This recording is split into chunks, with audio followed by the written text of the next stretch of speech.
Que Dieu vous bénisse. Mon nom est Ange Josaphat et nous sommes à l'émission Anakazo du lundi. Suivons ces témoignages et on se retrouve. Oui, allô papa, shalom à vous papa, merci pour tout. Oh papa, je voulais rendre ce grand témoignage-là. Lorsque on était en train de prier, ce matin on a eu problème de réseau. Le réseau balançait tellement que je n'ai pas suivi d'autres directions de prière. Mais là vous avez dit qu'on se lève, oui, pour pouvoir parler à notre portable. Quand je me suis levé et j'ai commencé à parler à mon portable, et on va regarder le portable, parler à notre portable, j'ai commencé à parler. J'ai commencé à tourner sur moi parce que je ne pouvais pas tenir sur mes pieds. Je tremblais, mes pieds tremblaient en bas de moi. Je tournais sur moi et vous avez dit, on va se prosterner, oui, et puis prier. Donc, lorsque je me suis prosterné, moi, je me suis couché carrément. Et puis, bon, j'ai commencé à prier. Le réseau m'a lâché. Je ne vous attendais plus. Le réseau balançait ce matin. Donc, je n'ai pas suivi, c'est la fin que j'ai suivi. Donc, à 13h, j'ai commencé la prière. Donc, quand vous avez donné une prophétie pour dire, il y a une dame, il y a quelqu'un qui a porté un morceau de pain qui est en train de prier. Oui, c'est moi. Je dis oui, c'est moi parce que j'ai porté un morceau de pain plus un tricot. Et oui, qui était couché en train de prier. Maintenant, quand vous avez dit qu'il y a quelqu'un qui est comme une star, comme un artiste, qui est avec des grandes ministres, tout et tout, qui est comme un artiste, et la personne,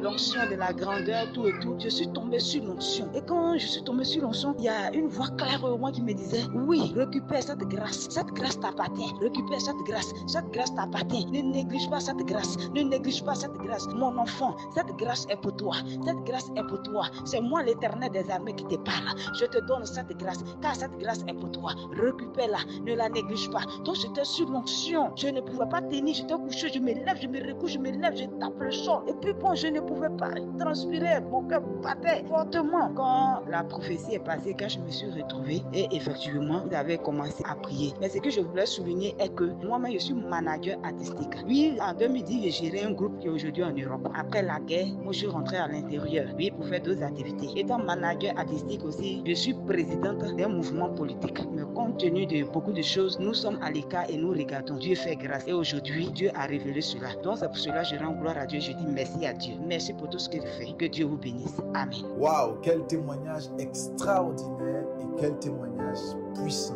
Nous bénissons Dieu pour la vie de cette dame qui a reçu cette grâce surnaturelle et exceptionnelle. Excellent enfant de Dieu, comme je le dis généralement, il est important de témoigner. Le témoignage réduit le diable à zéro. Le témoignage donne la gloire à Jésus et le témoignage glorifie le nom de Jésus-Christ de Nazareth. Le témoignage est très important. Alors, cette semaine, nous allons comprendre des choses surnaturelles et exceptionnelles. Nous verrons ce qu'on appelle la parabole du semeur. Et l'Esprit de Dieu nous fera beaucoup de bien dans cette parabole du semeur. Nous sommes dans le livre de Matthieu chapitre 13 à partir de son verset 19. Je lis. Lorsqu'un homme entend la parole du Seigneur ou la parole du royaume et ne la comprend pas, le mauvais vient et enlever ce qui a été sémé dans son cœur. Cet homme est celui qui a reçu la sémence le long du chemin. Nous sommes dans un texte de Matthieu chapitre 13 et Jésus-Christ commence à parler à ses disciples en parabole. Et Jésus-Christ leur dit clairement que le royaume des cieux est semblable à un homme qui est sorti et allant semer. Et il a semé le long du chemin. Mais sauf que lorsqu'il a semé le long du chemin, cette semence n'a pas produit de fruits. Vous savez très bien que dans le domaine de l'agriculture, lorsque quelqu'un sème, c'est pour pouvoir récolter, afin que sa semence puisse prendre de l'élan de la hauteur et plus tard récolter. Mais lorsque quelqu'un sème, son but n'est pas de ne pas récolter. Lorsqu'il sème, c'est de récolter. Mais la Bible dit qu'il y a un homme qui a sémé, il est sorti pour s'aimer, et lorsqu'il a sémé le long du chemin, la semence n'a pas produite, et la semence était infructueuse, et il n'a pas compris. Et Jésus-Christ va donner l'explication au verset 19 de Matthieu chapitre 13, et Jésus-Christ nous dit que cette semence-là, c'est parce que le diable est venu dérober cette semence, parce que la personne qui a reçu la semence ne la comprenait pas. C'est l'image de beaucoup d'enfants de Dieu qui sont à l'église, lorsque l'homme de Dieu est en train de prêcher, ou lorsqu'ils écoutent la parole de Dieu, lorsqu'ils lisent la parole de Dieu, ils ne la comprennent pas. Et donc, parce qu'ils ne la comprennent pas, le diable vient simplement enlever cette parole qui a été sémée, parce qu'ils ne la comprennent pas. Pourquoi? Parce que simplement, beaucoup d'enfants de Dieu sont dans les églises, mais lorsque l'homme de Dieu est en train de prêcher, lorsque la servante de Dieu est en train de prêcher, ils n'écoutent pas, ils sont généralement distraits, ils sont sur le téléphone, ils pensent à autre chose, ce qui fait en sorte que la sémence n'arrive pas à produire du fruit. L'Éternel veut que notre sémence puisse produire du fruit. Lorsque l'Éternel sème, il veut que cela produise du fruit. Mais le problème, c'est que beaucoup de personnes n'arrivent pas à produire du fruit parce que simplement, le diable est venu dérober cette sémence par le manque de compréhension de la sémence. La sémence, c'est quoi? C'est le symbole de la parole. Et celui qui sème le long du chemin, c'est le symbole de Christ qui vient avec sa parole. Ou encore le symbole de l'homme de Dieu qui vient avec la parole de Jésus. afin que nous puissions la prendre, la brever, afin que nous puissions la consommer, afin que cela puisse nous produire. Mais le problème, c'est que beaucoup d'enfants de Dieu, lorsque la parole est libérée, ils ne la comprennent pas. Ils ne savent pas de quoi Dieu parle. Ils ne savent pas de quoi l'homme de Dieu est en train d'annoncer. Lorsque nous allons dans nos églises et que l'homme de Dieu est en train de prêcher la parole de Dieu, beaucoup de personnes n'arrivent pas à comprendre le message. Et du fait qu'ils n'arrivent pas à comprendre le message, ils ne peuvent pas produire du fruit. Le verset 19 nous dit clairement, lorsqu'un homme entend la parole du royaume, il ne la comprend pas. Et le mauvais vient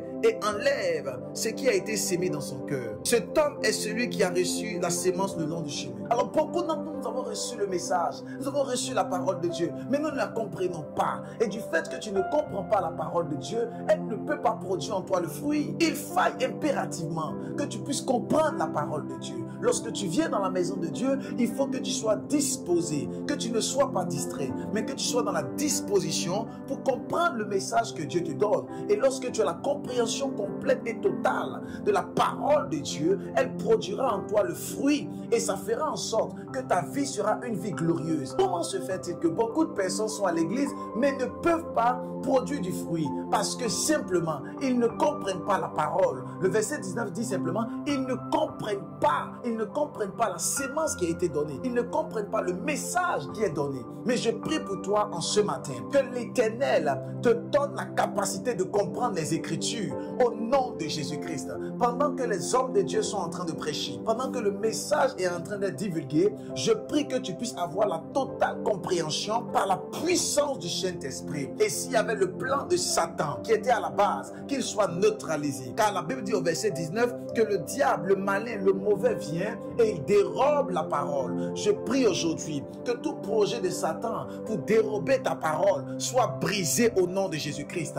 J'annonce sur ta vie et sur ta destinée, tout démon, tout esprit de distraction, tout esprit de mort qui s'était levé contre toi pour t'empêcher d'avoir la compréhension totale de la parole de Dieu, que cela soit neutralisé par la puissance du Saint-Esprit. Je neutralise tout projet de Satan contre ta destinée par le feu de l'Éternel. Je déclare la gloire et la faveur dans la parole au nom de Jésus-Christ. Que tu aies une totale compréhension de la parole de l'Éternel par la puissance du Saint-Esprit. Que cette parole produise en toi le feu, l'autorité, la grâce et la puissance. Cela, enfant de Dieu, si nous n'avons pas la compréhension de la parole de Dieu, il nous sera difficile de faire des exploits dans cette génération et dans ce monde. L'Éternel aimerait que tu aies la compréhension totale de sa parole. Voilà pourquoi, lorsque tu écoutes la parole de Dieu, il faille que tu sois attentif et que la distraction ne soit pas parmi toi. Parce que la Bible dit que parce qu'ils ne comprennent pas la parole, le mauvais vient enlever. Le diable est venu enlever parce qu'ils n'ont pas compris. C'est pas le diable qui est venu enlever et ils n'ont pas compris. Non, attention. C'est parce qu'ils n'ont pas compris que le diable est venu enlever. Il y a une nuance. Lisez très bien. La Bible dit qu'ils ne comprennent pas et le malin vient enlever. C'est parce qu'ils n'ont pas la compréhension que le diable vient enlever.